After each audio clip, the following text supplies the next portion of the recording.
Hello everyone, good morning. काफ़ी लंबे समय अंतराल के बाद हम लोग फिर से अपनी ऑनलाइन क्लास को स्टार्ट करेंगे। हमने अपना ऑनलाइन क्लास लॉकडाउन में स्टार्ट किया था, जब सारी ऑफलाइन क्लासेस बंद हो गई थी। उसी को इस बीच में थोड़ा टाइम ना मिलने के कारण क्लास में ऑनलाइन बंद कर दिया था।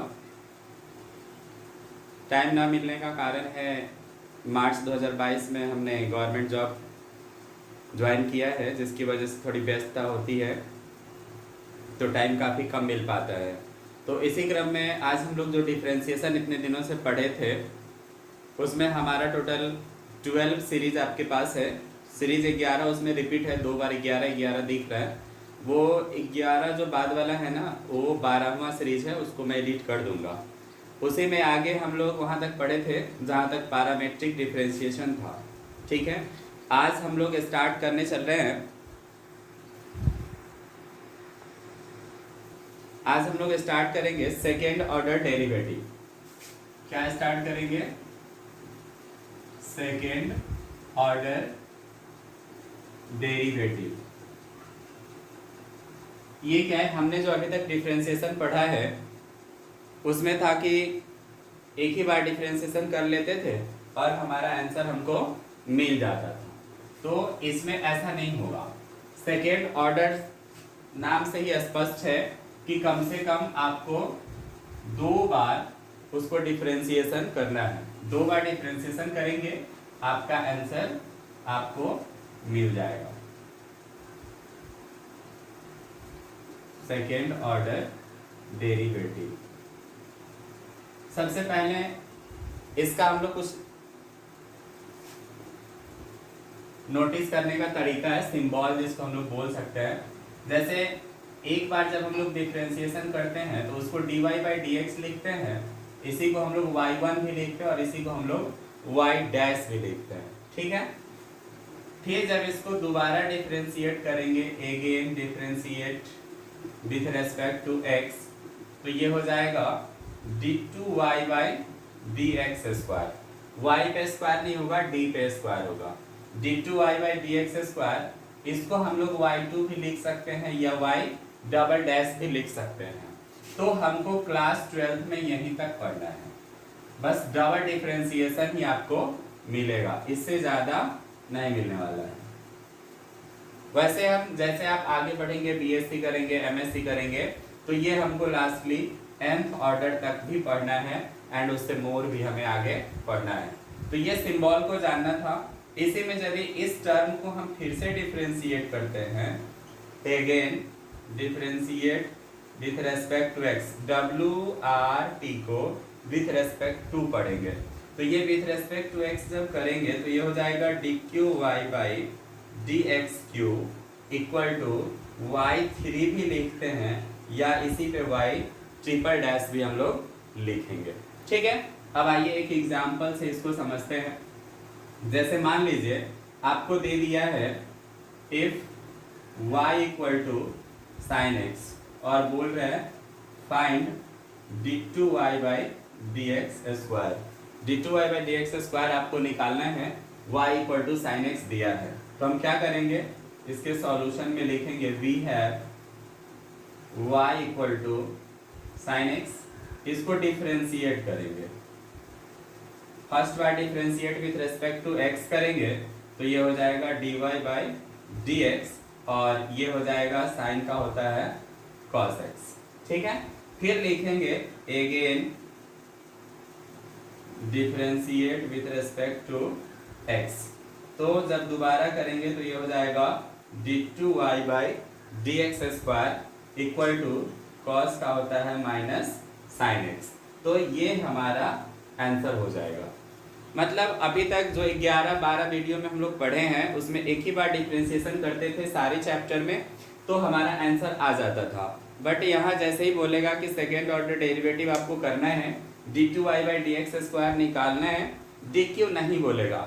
वो शायद कभी कभी ऑब्जेक्टिव में आ जाता है बिहार बोर्ड वाले में, तो कोई बात नहीं है। फिर इसको डिफरेंशिएट करेंगे तो dqy बाई dx³ भी हमारा निकल जाएगा। ठीक है, लेकिन मेनली हमको 12th क्लास में d2y बाई dx स्क्वायर भी निकालना पड़ेगा। सबसे पहली बात आपको बता दें कि जो लोग भी हमारे चैनल पे नए हैं वो हमारे चैनल को सब्सक्राइब करेंगे, लाइक करेंगे और शेयर भी करेंगे।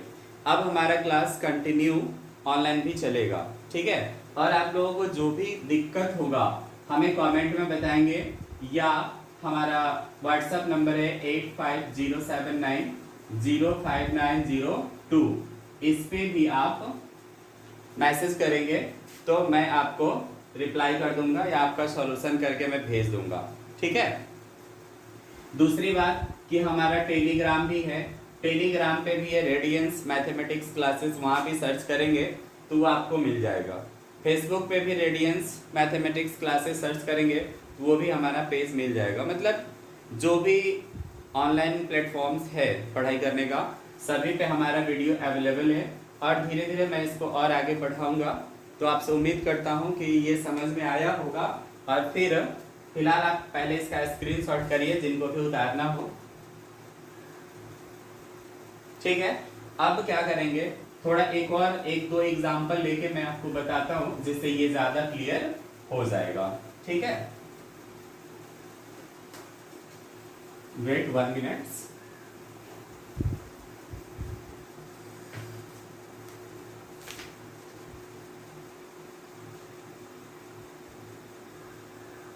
एक एग्जाम्पल और है, y equal to x cube log x. इसको क्या करना है, इसमें भी हमें d2y/dx² निकालना है। इतना इक्वल टू क्या होगा ये हमें ज्ञात करना है, ठीक है। तो क्या करेंगे, इसको डिफरेंशिएट करेंगे, differentiate with respect to x करेंगे तो ये हो जाएगा dy/dx। अब आइए ये दोनों जो है वो इनटू में है, u इंटू भी का है। तो काफी लंबा दिन हो गया है आपको भी वीडियो देखे, यदि आप कंटिन्यू नहीं देख रहे होंगे, नहीं पढ़ रहे होंगे तो फिर कठिनाई होगी इसको समझने में। इसके लिए मैं इसको फिर से यहाँ बगल में डिफाइन कर देता हूँ कि यदि y इक्वल टू कोई भी फंक्शन इनटू के रूप में है, u इंटू भी के रूप में है, इसको आपको बोल रहे हैं डिफरेंशिएट करने को, differentiate with respect to x। तो क्या करेंगे, ये हो जाएगा dy/dx। इसमें किसी एक को ऐसे ही रखना है, फिर दूसरे का डिफरेंशिएशन करना है, बीच में प्लस होता है, फिर दूसरे को ऐसे ही रखना है और पहले वाले का डिफरेंशिएशन करना है। u इंटू भी लिए थे तो u को ऐसे ही छोड़ दिया, dv/dx हो गया, प्लस यहाँ फिर v को छोड़ दिया और du/dx हो गया, ठीक है। तो इसी फॉर्मूला पे हम इसको अरेंज करेंगे। तो क्या करेंगे, मान लीजिए हम u x³ को ही मान लेते हैं, तो x³ को मानेंगे तो x³ यहाँ पे रहेगा, ये हो जाएगा d log x/dx प्लस, अब क्या करेंगे log x को छोड़ देंगे, फिर x³ का हम डिफरेंशिएशन करेंगे जैसा कि ये फॉर्मूला हमें बताता है। तो ये x³ का x³ होगा और log x का फॉर्मूला होता है 1/x। इस सब के लिए जो लोग भी इस चैनल पे नए हैं तो वीडियो नंबर 1 डिफरेंशियल कैलकुलस का डिफरेंशिएशन का जो पहला वीडियो है वहां से देखना स्टार्ट करेंगे, वो सारा फॉर्मूला आपको लिखा हुआ मिल जाएगा। नहीं तो आप हमारे टेलीग्राम चैनल को ज्वाइन करेंगे, वहां आपको इसका पीडीएफ मिल जाएगा। ये है log x और x³ का हो जाएगा 3x²। क्यों होगा, तो हमने पढ़ा है ये जो पहले वाला यूज किया हमने d log x/dx, ये 1/x, ये फॉर्मूला है, आप याद रखेंगे इसको। log x का डिफरेंशिएशन होता है 1/x। फिर ये x³ वाला जो है ये हमने पढ़ा है dx का power n dx equal to होता है n इंटू x का पावर n-1। मतलब ये पावर में जो है ये जितना रहता है ना वो इंटू में आ जाएगा और फिर पावर में जो बचेगा वो एक कम बचेगा, ठीक है। तो अब ये x से एक x कटेगा तो ये बचेगा x², तो ये हो जाएगा x² प्लस 3x² और इंटू log x। ये हमारा अभी केवल dy/dx निकला है, ठीक है। फिर इसको दोबारा डिफरेंशिएट करेंगे, लिखेंगे again differentiate with respect to x। अब ये हो जाएगा हमारा d2y/dx², ठीक है। फिर इसका बैठाएंगे dx² dx प्लस इस 3 को छोड़ देंगे, ठीक है। फिर ये तो हमारा 2 है इस दोनों को u इंटू भी से ही करना होगा, जैसे हमने ऊपर वाले का किया है इस बगल वाले फॉर्मूला के आधार पे। तो ये एक्स स्क्वायर को हम छोड़ेंगे तो यहाँ पे फिर लिखेंगे D log x by D x plus, यदि हम log x को छोड़ते हैं तो फिर ये हो जाएगा D x square by D x. ठीक है, तो ये हो जाएगा 2x। क्यों? फिर अभी मैं बताया कि जो पावर होता है वो इनटू में आता है और x पे पावर एक कम हो जाएगा, तो 2 कब में है, ये 2 पावर ऑलरेडी पहले से है, एक कम होगा तो यहाँ एक पावर होगा और एक पावर लिखने की जरूरत नहीं होती है, वो हमें समझ आता है कि ये x का एक पावर है। ठीक है, ये हो जाएगा एक्स स्क्वायर, फिर log x का होगा 1/x, यहाँ बगल में लिखा है। मान लीजिए आप पहला वीडियो नहीं भी देखना स्टार्ट करते हैं तो जैसे जैसे क्लास में जिस फॉर्मूले की आवश्यकता होगी मैं उसको फिर से आपको यहाँ पे लिख दूंगा। आप इसको लिख के अपनी एक फॉर्मूला का कॉपी बनाएंगे जिसमें केवल फॉर्मूला आप लिखेंगे, तो केवल फॉर्मूला होगा तो धीरे धीरे क्या होगा कि ये कलेक्शन आपके पास हो जाएगा। फिर आगे जब आप BSc MSc करेंगे तो वहाँ ज़्यादा आपको परेशान होने की जरूरत नहीं होगी, क्योंकि BSc MSc में क्या होता है कि जो भी प्रोफेसर्स होते हैं उनको पता होता है कि हाँ ये लड़का ISc किया है तो उसका सारा चीज़ इसको पता होगा। ठीक है ना, तो जनरली वो बेसिक चीज़ फॉर्मूला वगैरह लिख के नहीं बताते हैं, या तो आपको खुद से करना होता है इसीलिए, या आप बुक से देखेंगे। तो ज़्यादा बेहतर है कि इस फॉर्मूला सबको लिख के रखा जाए और एक फॉर्मूले की कॉपी लगा करके रखा जाए, बना करके रखे फॉर्मूले की कॉपी, ताकि भविष्य में आपको परेशानी ना हो। अब क्या होगा, ये फिर हो जाएगा log x, फिर x स्क्वायर का हो जाएगा 2x, नहीं फिर यहाँ एक x कैंसिल होगा तो ये लास्टली बचेगा 2x प्लस 3 इंटू, यहाँ पे एक x बचा है और ये बचा है 2x इंटू log x। ठीक है, तो ये हमारा आंसर है। वैसे यहाँ से हम x फिर कॉमन कर लेंगे, फिर कोई फर्क नहीं पड़ेगा, ये 3x into 1 plus 2 log x हो जाएगा। ठीक है, तो ये सारी बात समझ में आ गई होगी। किसी भी स्टेप में समझने में दिक्कत हो तो आप उसका स्क्रीनशॉट करेंगे और हमें सेंड करेंगे। ठीक है, वहाँ पे टिक करके सेंड करेंगे ताकि उस स्टेप को फिर से मैं रिपीट कर दूँ, या आप कॉल करके भी पूछ सकते हैं। मेरा कॉलिंग नंबर है 8757860765। ठीक है, इस पे आप कॉल कर सकते हैं, या मैंने अभी दिया था व्हाट्सअप नंबर, उस पर व्हाट्सअप करेंगे, मैसेज करेंगे, केवल आप अपना नाम बताएंगे, एड्रेस बताएंगे, मैं आपको ये सारा सॉल्यूशन करके दे दूंगा। जो भी नहीं समझ में आएगा मैं कॉल करके बता दूंगा। ठीक है, लेकिन ये कॉल करने का, मैसेज करने का एक टाइमिंग होगा, शाम को